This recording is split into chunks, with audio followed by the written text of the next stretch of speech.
commencer, je vais aller appliquer, comme vous l'avez déjà vu dans d'autres vidéos, la base de chez NYX. Je l'aime vraiment beaucoup parce que ça aide vraiment l'opacité de la couleur. La couleur ressort vraiment mieux et ça l'aide sa tenue aussi facile d'application. Donc c'est ça, je le mets sur toute la paupière puis je l'étire avec les doigts ensuite pour pas que ça fasse vraiment de moton. Ensuite, je vais utiliser mon trio dans ma paupière de chez Gosh. Je vais commencer avec la couleur la plus foncée pour justement aller travailler un peu l'effet smoky sur la paupière mobile, la moitié de la paupière mobile, la partie extérieure.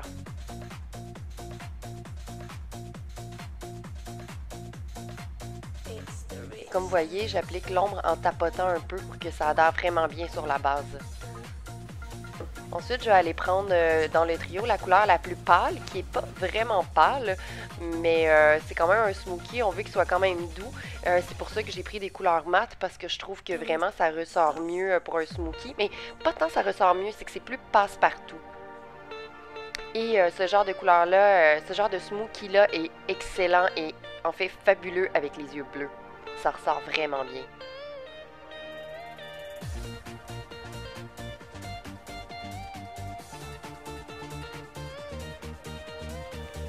Et pour finir, je vais aller prendre la dernière couleur, qui est la couleur intermédiaire. Je vais aller l'appliquer avec un pinceau quand même crayon, mais un peu plus fluffy, pour justement que ça soit un peu plus diffus quand j'applique la couleur dans le creux.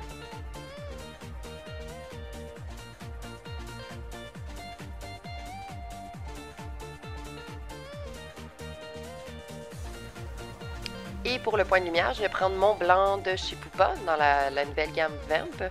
Et je vais prendre, comme vous avez vu, un pinceau aussi qui est quand même assez fluffy, un autre. Je vais appliquer le point de lumière et ensuite je vais aller mélanger avec le brun que j'ai mis auparavant dans le creux pour vraiment faire un effet plus smoky, plus doux. Et je vais utiliser aussi mon crayon noir Kohl de chez Gosh, que le pigment est vraiment excellent et la tenue est vraiment bonne aussi. Je l'applique sur la paupière en haut.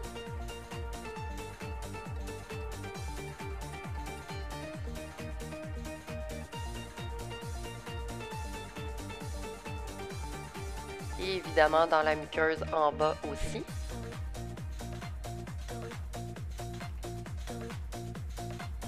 Ensuite, je vais aller prendre mon noir de chez L'Oréal dans les Color and Fade.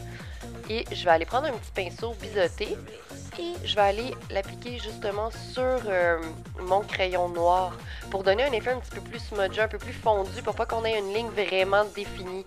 Donc ça va justement aller donner un peu plus un effet smoky, un effet un peu plus fumé. Oh, un petit touch-up. Aller mélanger comme il faut avec le noir. Ensuite, j'utilise le mascara, je crois que c'est le Vamp, oui. C'est encore le Vamp de chez Pupa que j'utilise beaucoup ces temps-ci.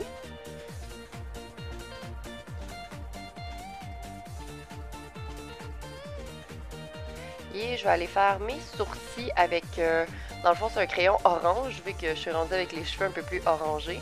Donc, je fais une première étape avec le orange des deux côtés.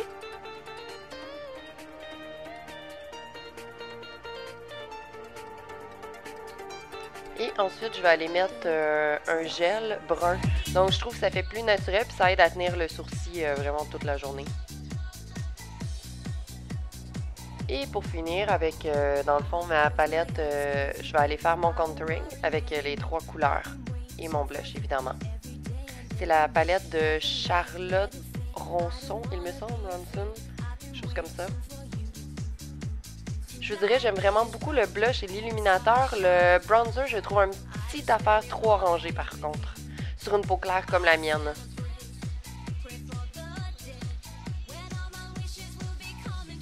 Oui, vous voyez, je souffle un peu sur mon pinceau pour enlever le surplus de poudre dessus. Et pour finir, je vais utiliser dans les élixirs de Maybelline un rouge vif. J'aime ça, les lèvres qui sont lustrées, l'effet gloss, justement, comme des élixirs donnent vraiment cet effet-là. Surtout que mes yeux sont mat, j'aime ça aller mettre de quoi qui est un peu plus lustré sur les lèvres. Et voilà, j'espère que vous avez aimé ça. Je vous dis au revoir et on se voit dans une prochaine vidéo.